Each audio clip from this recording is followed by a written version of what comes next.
Tremenda presencia del Espíritu Santo en esta mañana de domingo, en este primer día de la semana. ¿Cuántos están felices? Porque así arrancamos esta semana y sabemos que Dios tiene cosas preparadas poderosas para cada uno de nosotros. Amén. ¿Tienen su Biblia? Vamos a hacer nuestra declaración en esta reunión. Los que están conectados también pueden hacer esta declaración juntos. Tome su Biblia, vamos a honrar la palabra porque esta es nuestra norma de fe y conducta.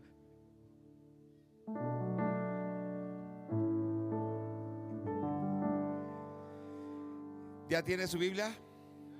Si no trae Biblia, arrepiéntase, compre una y la próxima reunión tráigala, ¿verdad?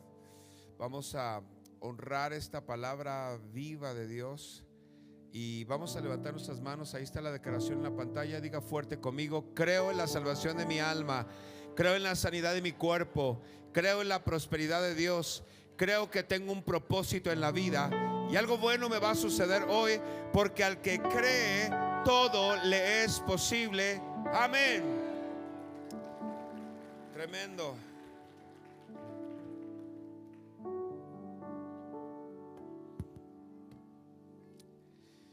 Estoy en una serie de conferencias llamada Jesucristo es Señor, o es el Señor. Y la semana pasada comencé, o no terminé más bien la conferencia, porque la presencia del Espíritu Santo empezó a ministrar sanidad, libertad a muchos de los que están aquí, los que están conectados.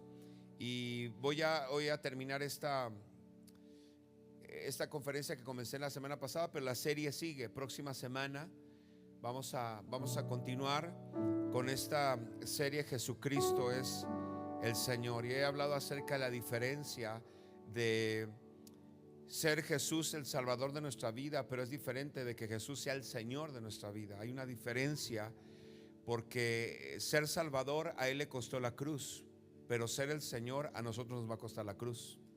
Jesús le dijo: si alguno quiere ser discípulo o venir en pos de mí, niéguese a sí mismo, tome su cruz y sígame. Entonces, que Él sea el Señor de nuestra vida, nos toca a nosotros tomar la cruz.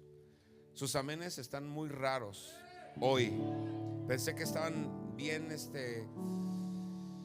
Entonces, no se asuste cuando digo debemos tomar nuestra cruz, porque no es para salvación, ya somos salvos, sino nuestra cruz habla de nuestra fe, habla de nuestra convicción, nuestra afirmación en Dios, que muchas veces por testificar a Jesucristo puede haber crítica, puede haber ataques, muchas veces de nuestra familia, muchas veces de la gente cercana que amamos, pero está bien, no hay problema. Lo hicieron con Jesús, lo pueden hacer con nosotros.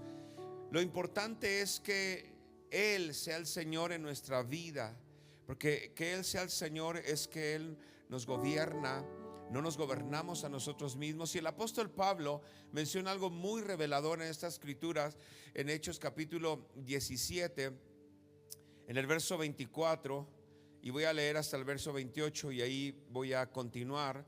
El Dios que hizo el mundo y todas las cosas que en él hay, siendo Señor, diga conmigo, siendo Señor.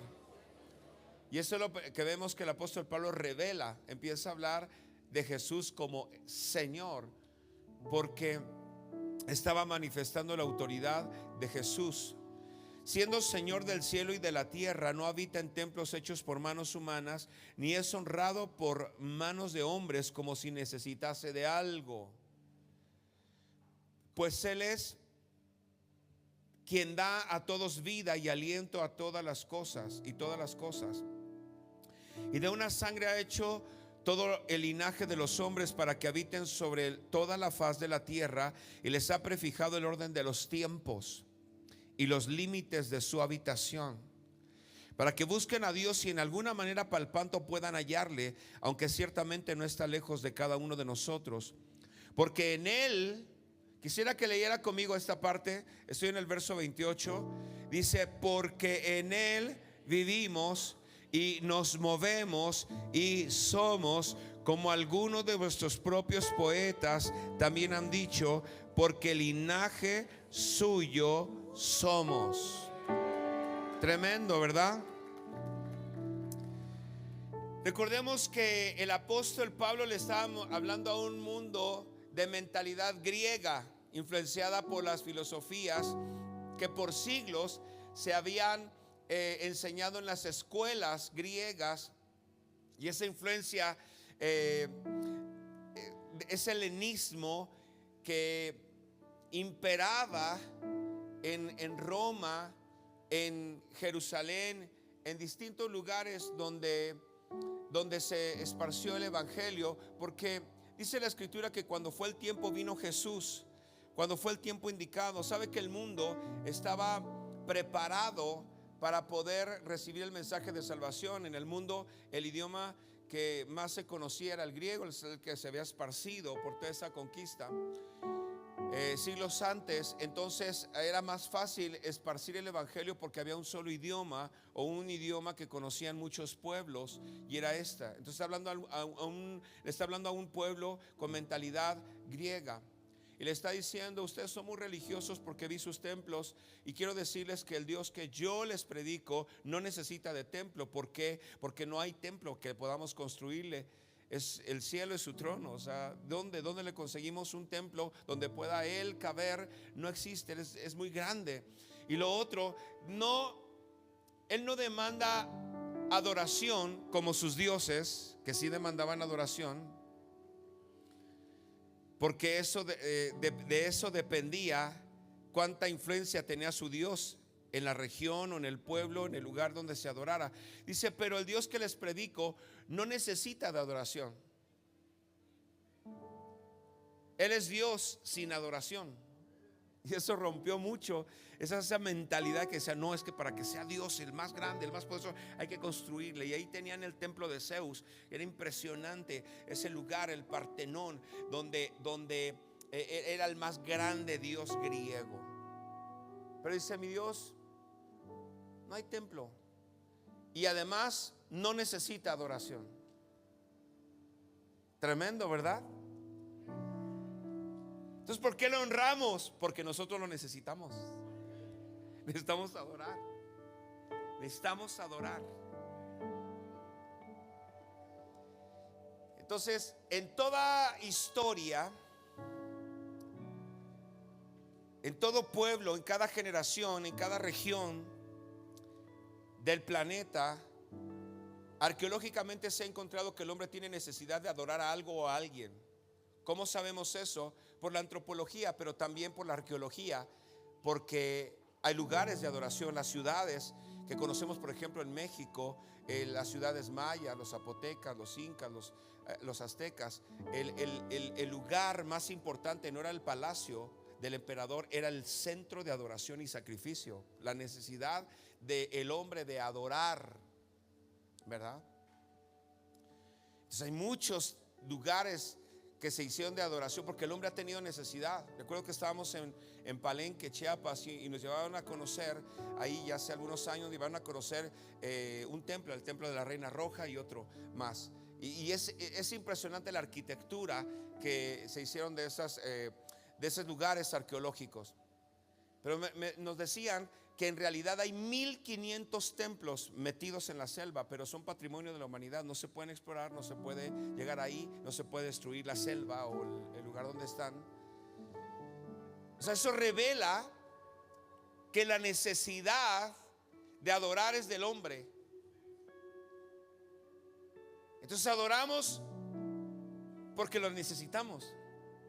Dios no nos necesita. Eso está loco, ¿verdad? 2, ¿por qué le damos a Dios ofrenda? ¿Porque lo necesita? ¿Por qué? Porque lo necesitamos nosotros.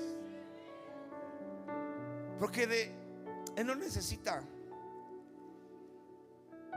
Si nosotros le diéramos oro, sería pavimento para su calle, porque las calles son de oro y el mar de cristal. Entonces no lo necesita Él. Dios le dice: pruébeme en esto para que yo abra las ventanas de los cielos y entonces yo les pueda dar hasta que sobre y hasta que abunde. Ahí debió haber gritado, debió haber puesto un amén, debió haber dicho yo lo creo, o sea, algo. Mira, aprovechen lo que le estoy soltando porque me tengo que regresar. Tenemos un lanzamiento de líderes, tenemos 100 líderes que estamos lanzando. Entonces me vine rápido, me escapé rápido para venir a predicar y me regreso. Así es que su mejor actitud para lo que le estoy diciendo. Entonces le está hablando a los griegos y les suelta cosas que les vuela la cabeza. Está en el Areópago, está en el lugar donde se disputaban los pensamientos, y el apóstol Pablo ya los acabó con esto.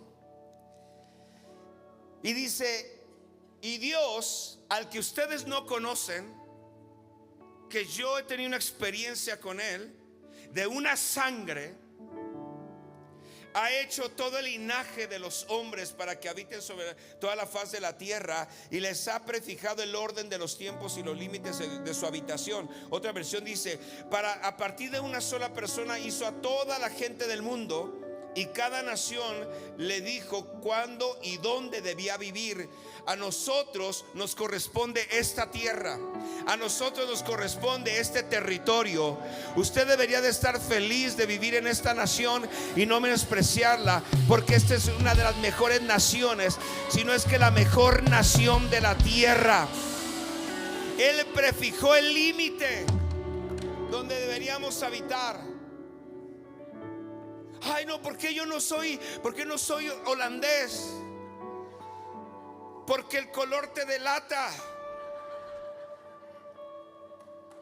La tierra en la que vivimos es la genética. Ya somos prietos.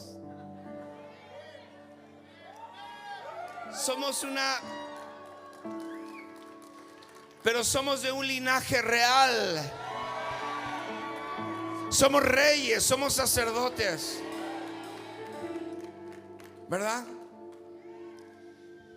Somos príncipes, ¿verdad? Los del sureste son príncipes, o sea, mayas, pero príncipes, ¿verdad?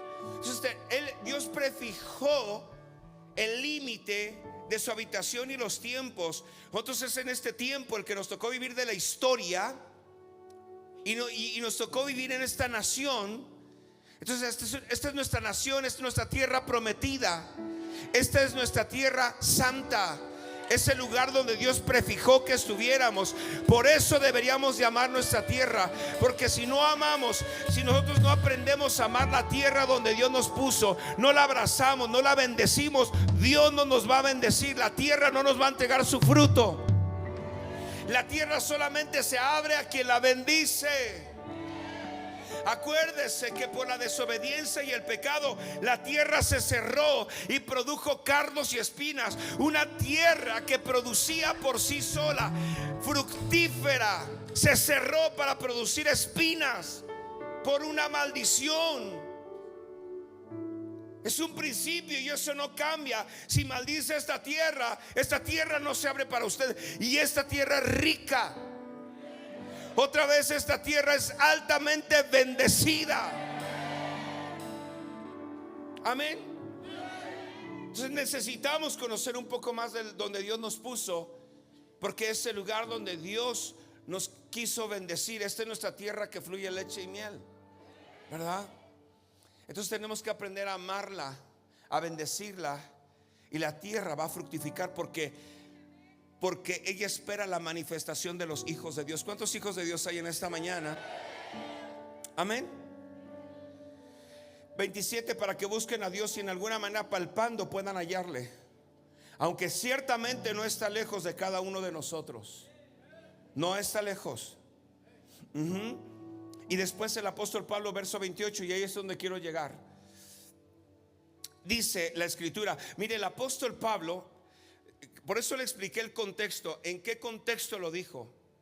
En un contexto de pensamiento griego, de cultura griega, de personas, los estoicos y los epicúreos, personas que estaban necesitadas de escuchar algo nuevo en cuanto a filosofía. El apóstol Pablo suelta algo que apela a su religiosidad, hablando que el Dios que adoramos es más grande, no necesita adoración, Él es. Y después le suelta algo que creo que tiene mucho que ver con nosotros, porque el apóstol Pablo le da las respuestas a una de las principales preguntas existenciales que han surgido a través de los tiempos. ¿Quién soy? ¿Por qué estoy aquí? ¿Y a dónde voy? ¿De dónde vengo? Él le da respuesta al verso 28. Mire lo primero que dice la escritura, porque dice el verso 28, porque en Él, solo en esta palabra, en Él, y lo primero que le dice, en Él vivimos, en Él. Otra vez, esto era inconcebible, porque a sus dioses se les adoraba, se les ponían sacrificios, ofrendas, pero era inconcebible que ese Dios estuviera en ellos. Eso era imposible, era inconcebible. Su Dios los podía matar, pero el apóstol Pablo dice: ese Dios que no tiene un templo porque no hay donde quepa, Él es tan grande, Él es tan poderoso, pero es tan grande y poderoso, pero ¿sabe qué? Él puede estar dentro de nosotros. El de ustedes no, el de nosotros puede estar dentro de nosotros. ¿Cómo? Si debía ser, ¿cómo debe estar? Porque a ellos era difícil, porque ellos tenían esculturas, tenían estatuas. Más adelante habla, dice que no es imagen de oro, de plata, no es, Él es espíritu. Y por eso debe estar, por eso puede estar dentro de nosotros, porque nosotros somos seres espirituales. Entonces ahí ya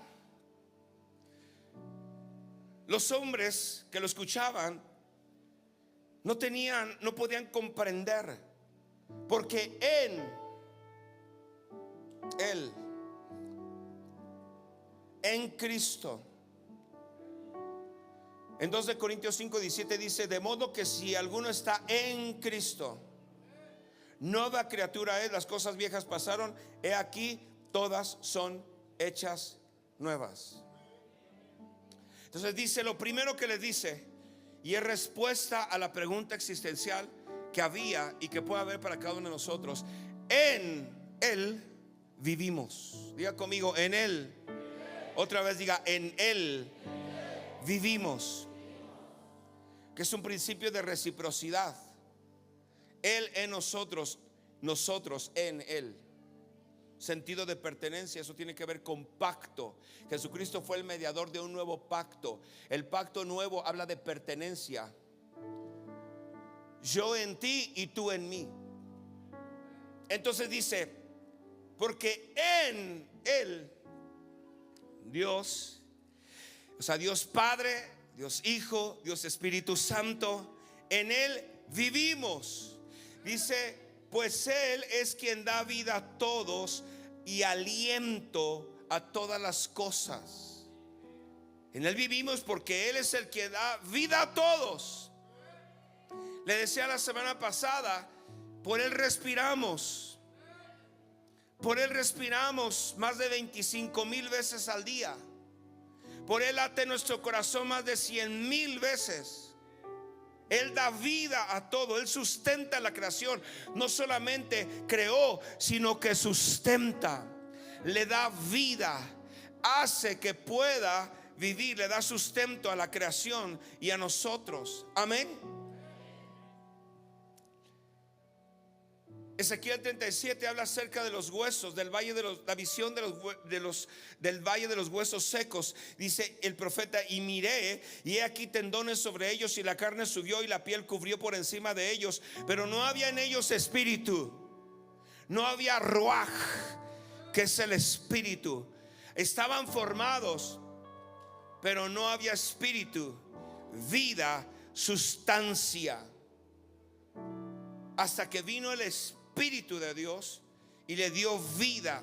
Entonces Dios no solamente crea, le da vida. No solamente Dios crea, da vida y da sustento a lo que ha creado. Y usted y yo estamos vivos no por lo bueno que somos, porque no somos buenos. Solo Dios es bueno. Estamos vivos no porque nosotros la hayamos librado de las cosas que están pasando en el mundo, no, sino porque Dios nos está sosteniendo con su aliento, porque nosotros estamos siendo sostenidos por el espíritu de vida que Dios ha puesto en nosotros. Entonces tenemos vida porque estamos en Dios. Por eso Él nos sustenta, estamos incorporados, estamos pegados a Él. Jesús dijo en Juan 15: yo soy la vid y vosotros los pámpanos. Estamos pegados a Él, dice, porque separados de mí nada pueden hacer. Separados de mí separados de Dios nos marchitamos. Separados de Dios nos envejecemos. Separados de Dios enfermamos y morimos antes de tiempo. Separados de Dios nada pueden hacer. Lo dijo Jesús en Juan capítulo 15. Entonces, ¿por qué estamos vivos? Porque estamos conectados a Dios, porque estamos conectados a Él y Él nos da su fuerza y su aliento. Número 2, le dice el apóstol Pablo, le dice, porque en Él vivimos. 2, en Él nos movemos. O sea, no solamente estamos vivos, sino que podemos nosotros movernos, hacer, proyectar, vivir, extender, conquistar, construir, edificar. Podemos hacer algo propio de la naturaleza de Dios en nosotros, ese poder creativo. Somos imagen y semejanza de Dios. Así es que en ti hay un poder creativo, en ti hay un poder de emprendimiento, en ti hay una autoridad que puedes ejercer. Yo, dice el Señor que los bendijo a Adán y Eva, dice: señoreen y gobiernen la tierra. En eso nos asemejamos a Dios. En Él nos movemos, pero es en Él que lo podemos hacer. Pilato le dijo: ¿no sabes que tengo autoridad para soltarte o para crucificarte? Le dijo Jesús: esa autoridad no es tuya, esa te vino del cielo. Entonces lo que llegamos a hacer, el ejercicio que lleguemos a hacer en los ámbitos que nos encontramos, si somos padres, si somos hijos, si tú eres un patrón, si tú eres un empresario, si tú eres un gobernante, si ejerces algo de autoridad, no es por ti, es porque eso te vino del cielo.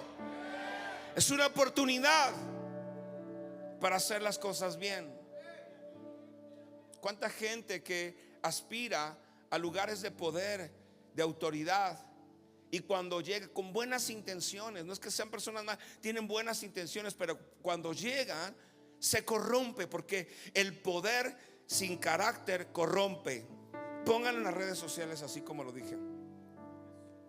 El poder sin carácter corrompe, porque mucha de la gente que está en autoridad llegó con buenas intenciones de hacer el bien, de poder ayudar a la gente, de poder hacer justicia, pero el poder es tremendo. Cuando no hay carácter, entonces se corrompe la persona. Entonces, ¿qué tan importante es la formación? Buenos principios, buenos valores, para que no corrompa el poder. Entonces dice la escritura: en Él nos movemos. Y dice el apóstol Santiago en capítulo 4 verso 13 de su carta, Santiago capítulo 4 verso 13 en la versión actual. Fíjese, dice así, escúchenlo. Dice: escúchenme ustedes, los que dicen: hoy o mañana iremos a la ciudad, allí nos quedaremos todo el año y haremos buenos negocios y ganaremos mucho dinero. ¿Cómo pueden hablar así cuando ni siquiera saben lo que les va a suceder mañana? Su vida es como la niebla, aparece por un poco de tiempo y luego desaparece. Más bien deberían decir: si Dios quiere, viviremos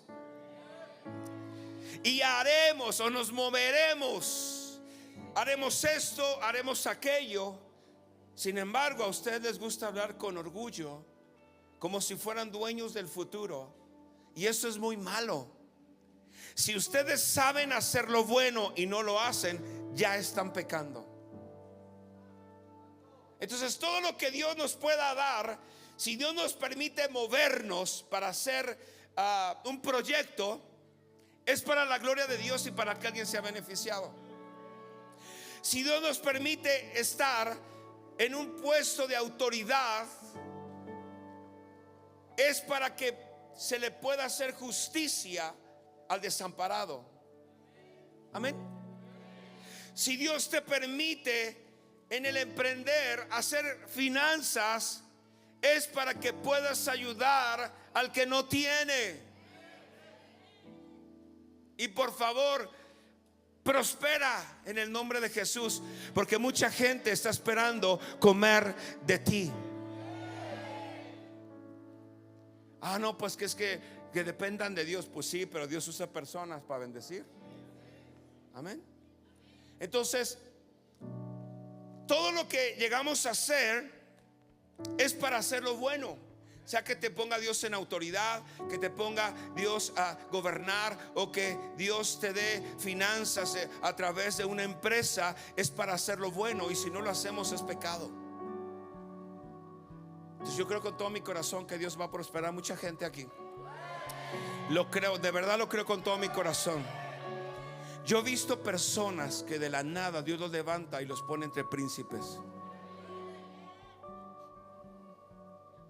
Un día van a escuchar testimonios de esto que le estoy diciendo.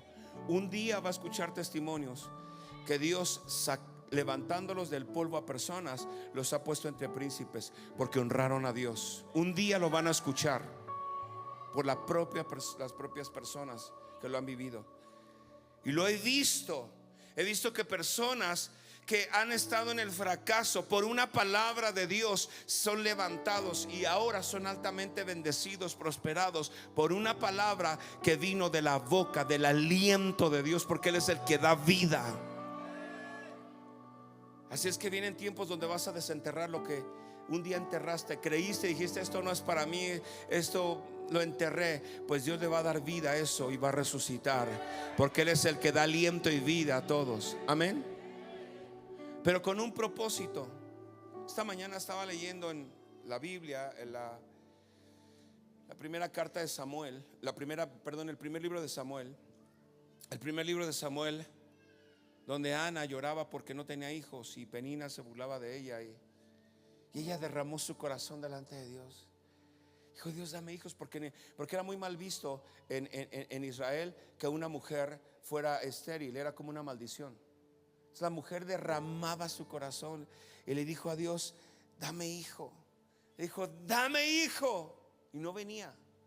Y hubo un día que dijo las palabras y la oración correcta. Dijo: si tú me das hijo, yo lo consagro para ti. Vivirá todos los días de su vida para ti. Y Dios le dio el hijo. Vino el sacerdote y le dijo: ya, mujer, la vio toda derramada su corazón, llorando, con los mocos así, sudor, y orando. Le dijo: ya, mujer, digiere tu vino, estás ebria. Dice: no se burle, mi Señor, no estoy ebria. Estoy deshecha en clamor porque Dios me dé un hijo, que se haga como quieres. Y pum, le viene el hijo.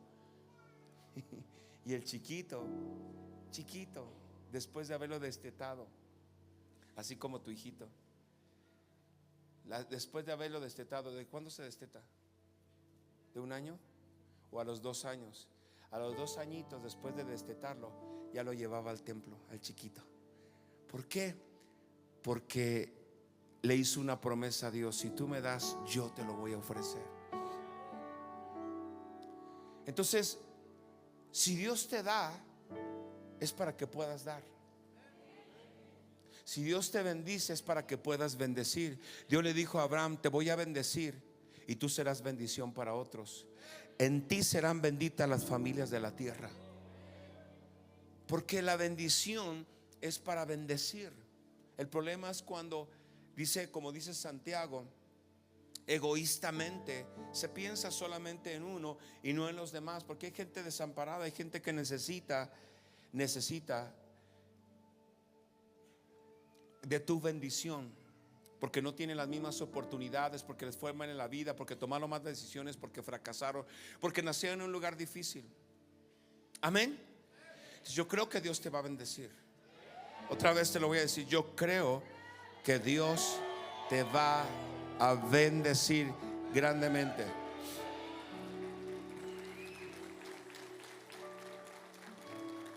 Y número 3,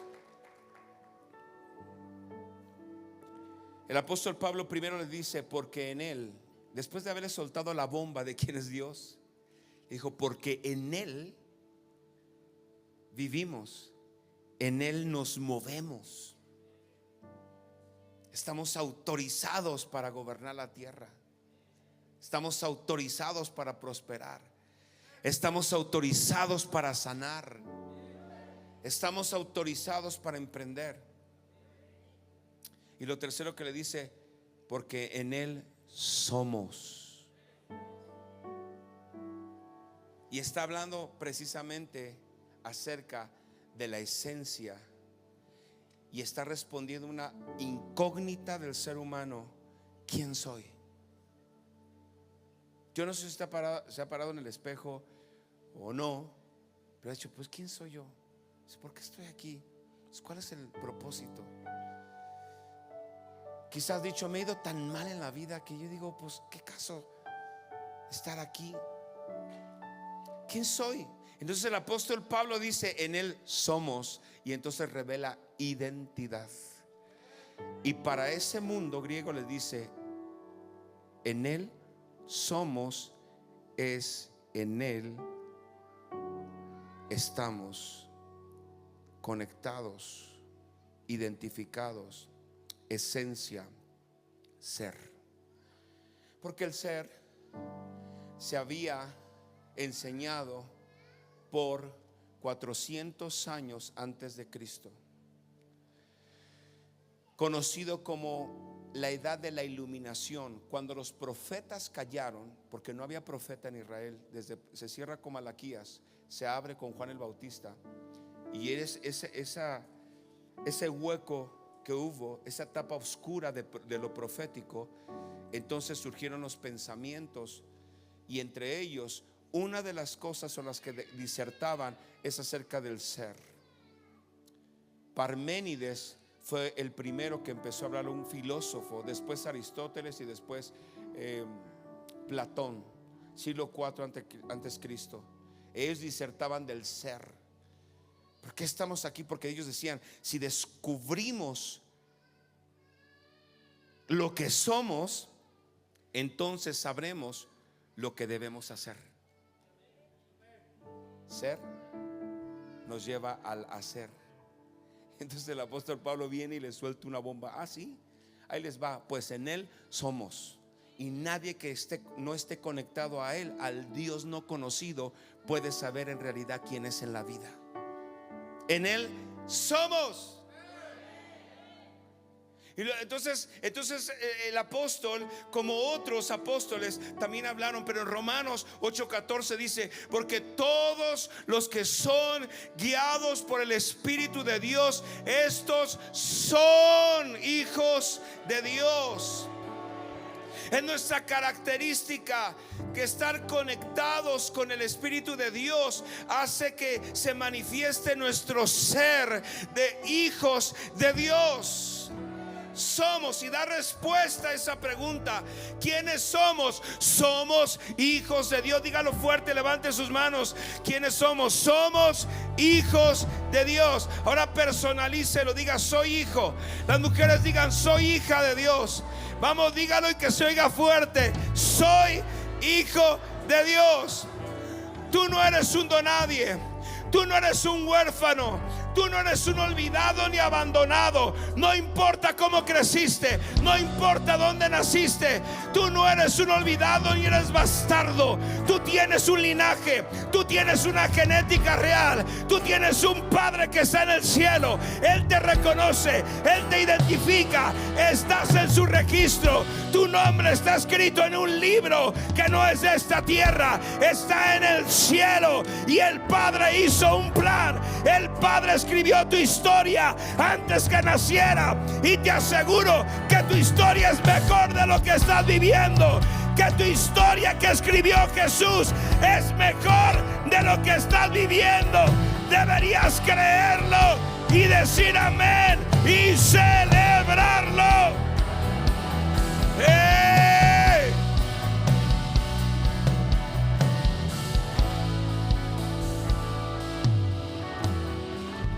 Verso 16 de Romanos 8 dice: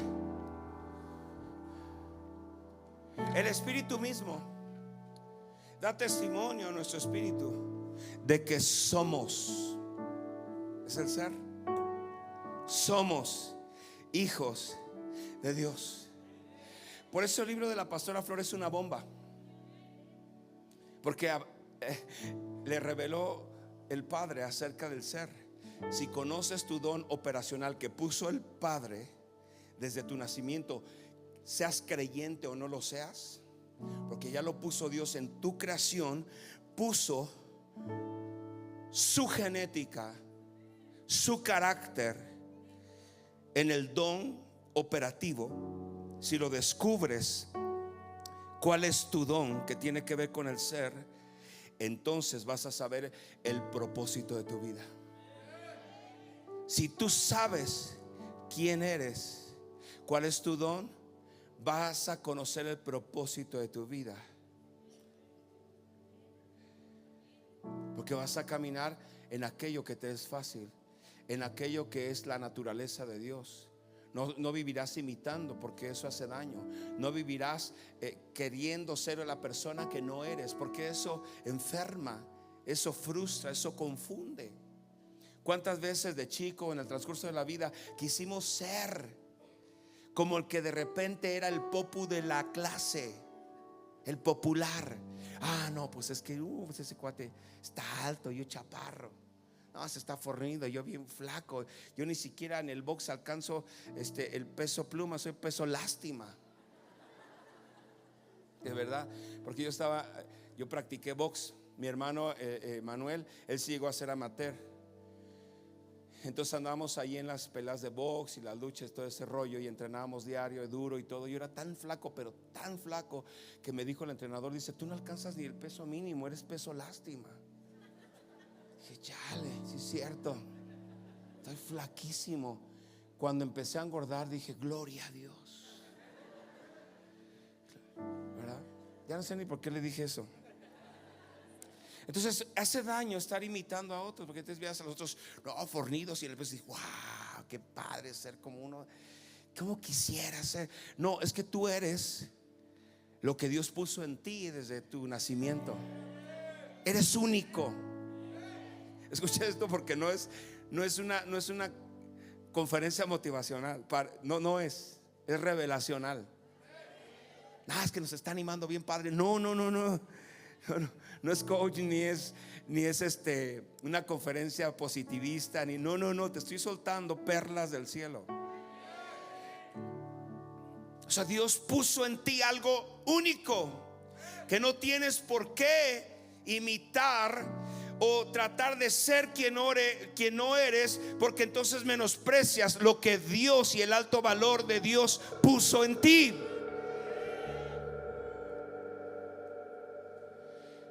Pues es que yo solamente, pues yo soy muy del corazón y mucho del alma, y creo que eso no es bueno, porque es que Dios te hizo así, en una triada emocional.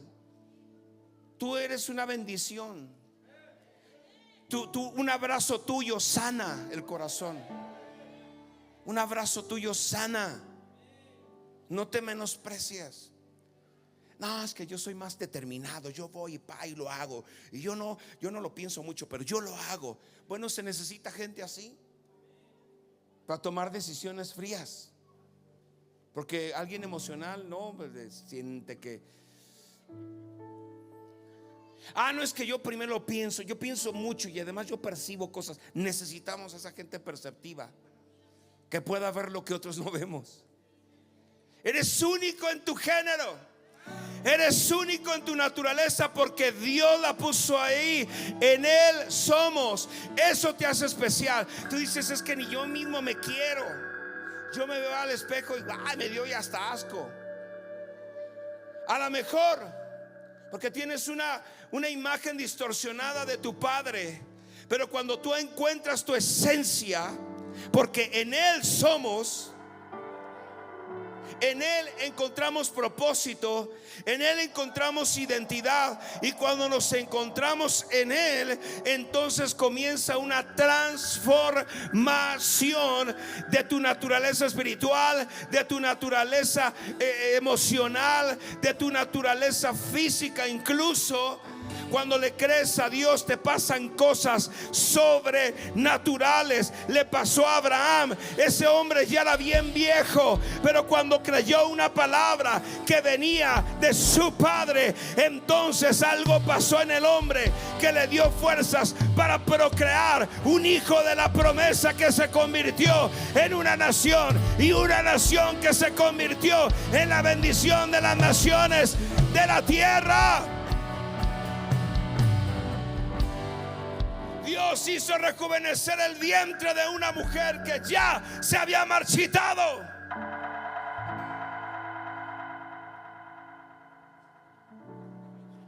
¿Son efectos? ¿O los marcianos llegaron ya? Me tengo que ir. Entonces, en Él somos. Tú eres un único porque Dios te hizo. Tu Padre verdadero te hizo único. Primera de Juan 3:2 dice: amados, ahora somos hijos. Somos. Note que todas las escrituras que le estoy dando son acerca del ser. Ahora somos hijos de Dios, y aún no se ha manifestado lo que hemos de ser. ¿Ah? Pero sabemos que cuando Él se manifieste, seremos semejantes a Él, porque le veremos tal como Él es. ¿Sabe por qué seremos semejantes a Dios? Porque Él puso su carácter en nosotros. Él puso su divinidad, porque somos seres espirituales. Los animales no tienen espíritu. I'm sorry, pero si usted ama mucho a su animalito, no lo va a ver en el cielo, porque no es un ser espiritual. Es instintivo, es animal, es terrestre. Pero los hombres, ese es el distintivo, porque usted y yo somos el único ser en la tierra que puede nacer dos veces, en lo natural y en lo espiritual. Jesús le dijo a Nicodemo, un maestro de la ley, un anciano, un experto, le dijo: tienes que nacer de nuevo, Nicodemo. Señor, pero tú lo que haces, ¿cómo? Dime el cómo. Le dijo Jesús: no me vas a entender. Tienes que nacer de nuevo para poder ver la dimensión del espíritu, nacer del agua y del espíritu. Pero ¿cómo yo voy a volver a nacer? Volverme al vientre de mi madre, ya soy viejo. ¿Cómo voy a meter al vientre? ¿Cómo puedo retroceder? No estás entendiendo. No es físico, es del espíritu. Y le enseñó el nuevo nacimiento, enseñado por Jesús a un maestro de la ley que no sabía este misterio, y que Jesús se lo reveló. Somos el ser que puede nacer dos veces en este mundo, el único, porque Dios puso espíritu en nosotros. En eso nos parecemos a Dios. Cuando venga Jesús sobre las nubes, nos vamos a parecer a Él. ¿En qué? En la divinidad. Voltea con la que está a su lado y le dice: eres divino y no lo sabías. Oiga, no es un piropo, estamos hablando de la...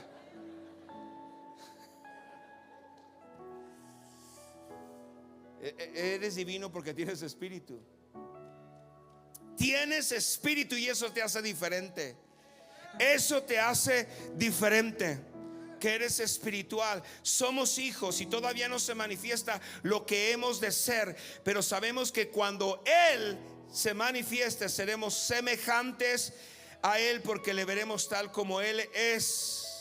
Y termino con esto, póngase de pie. Continuó el verso 29 de Hechos 17. Mire lo que dice el apóstol Pablo después que le suelta esta cátedra al mundo griego. Les dice: verso 29. Siendo pues linaje de Dios, ¿somos linaje de quién? Entonces no se vuelva a menospreciar. No, pues que yo soy de barrio. Pues es que si eres de barrio, pero eres linaje real. ¿Ah? No, pues a poco Dios puede sacar algo de Tulte. Claro que sí. Eres linaje de Dios. Eres linaje de Dios. Siendo pues linaje de Dios, no debemos pensar que la divinidad, fíjate esto, no debemos pensar que la divinidad sea semejante a oro, plata o piedra. Acuérdense que le está hablando a los que tenían sus esculturas. Dice, no debemos pensar que la divinidad sea semejante a oro o plata o piedra o escultura de arte y de imaginación de hombres, porque ellos se atribuían la cuna del arte y de las filosofías del pensamiento. Dice, pero Dios, habiendo pasado por alto los tiempos de esta ignorancia, fíjese con lo que le suelta a los sabios de ese tiempo, dice ignorantes, dice, habiendo pasado por alto los tiempos de vuestra ignorancia, ahora manda a todos los hombres en todo lugar que se arrepientan, por cuanto ha establecido un día en el cual juzgará al mundo con justicia por aquel varón a quien designó, dando fe a todos con haberle levantado de los muertos, y le suelta lo que es el poder de la resurrección. Estamos entrando en lo que el mundo religioso se conoce como la Semana Santa. Nosotros no celebramos al Cristo crucificado, celebramos al Cristo resucitado. Y el apóstol Pablo dice, levantando de los muertos a Él. ¿A quién? A Jesús, el que lo había discipulado, al Cristo resucitado. Dice, a Él, dando fe con haberle, a todos con haberle levantado de los muertos. Y habla de la resurrección, algo que era completamente desconocidos para ellos. Entonces usted y yo celebramos la resurrección. La base de nuestra fe cristiana está en la resurrección de Cristo. Nos reunimos en el primer día de la semana, porque fue el primer día que resucitó Jesús. Jesús resucitó en un día como hoy. En el primer día de la semana fue que Jesús resucitó, y nosotros nos reunimos en este primer día. Por eso no nos reunimos en sábado, sino nos reunimos el lunes, porque nosotros somos hijos de Dios, y nuestro Señor es Jesús, que resucitó un día como hoy. Por eso la iglesia no puede estar quieta. Por eso somos una iglesia viva, estamos una iglesia en movimiento, somos una iglesia orgánica, que estamos en constante movimiento. ¿Por qué? Porque nacimos como un día como hoy, cuando Cristo resucitó. Levante sus manos. Dice, ahora manda a todas las personas que ya saben, dice el apóstol Pablo, ahora mandamos a todos que se arrepientan. Tome unos minutos.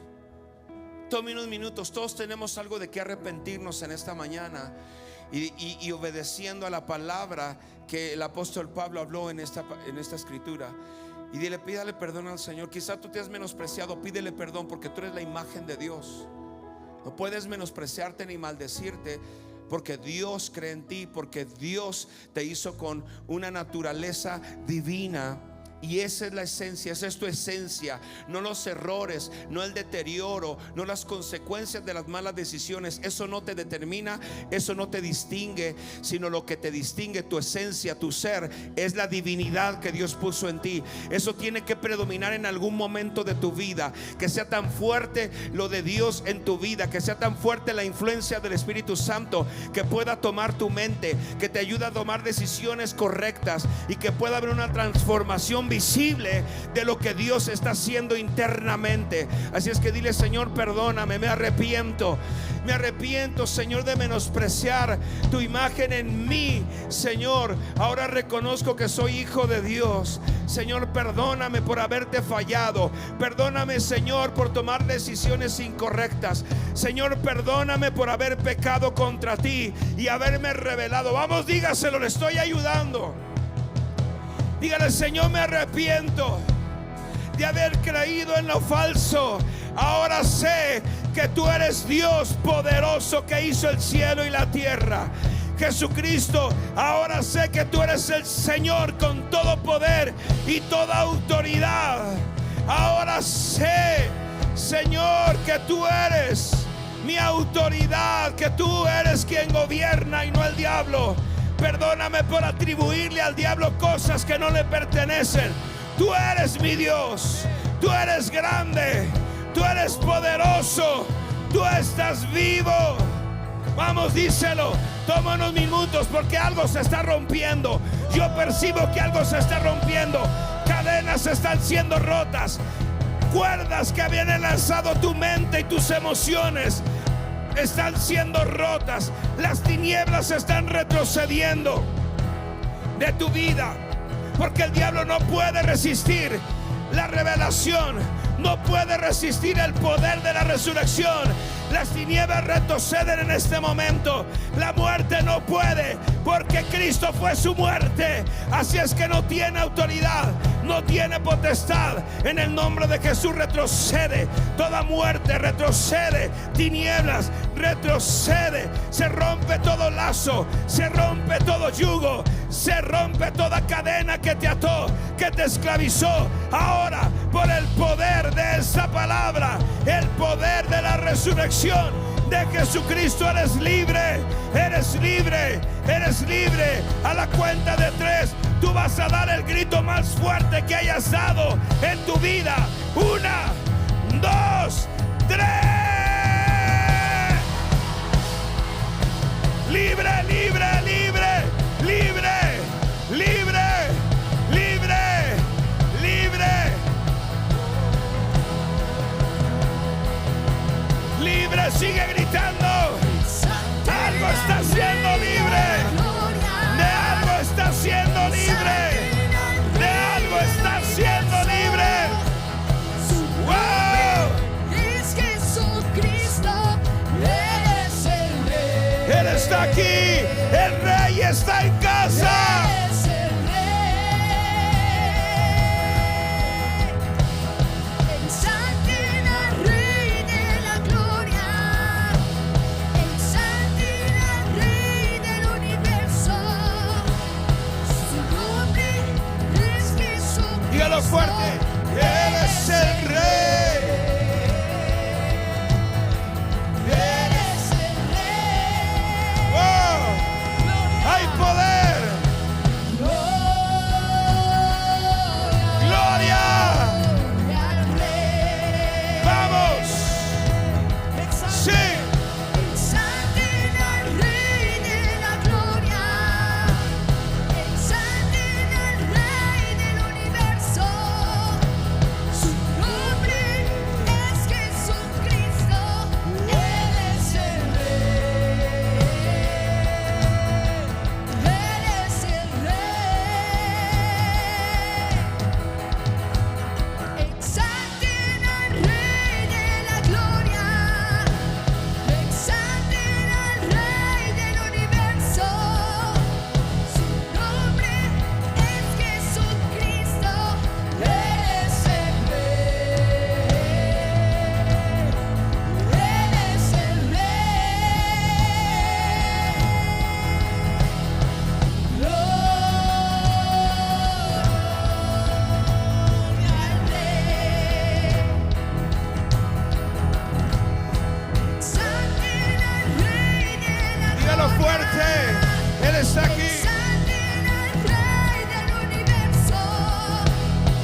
Vamos a ponernos de pie, vamos a terminar esta reunión, amada iglesia. ¿Cuántos están bendecidos con esta palabra? Levante sus manos, Padre, te doy gracias.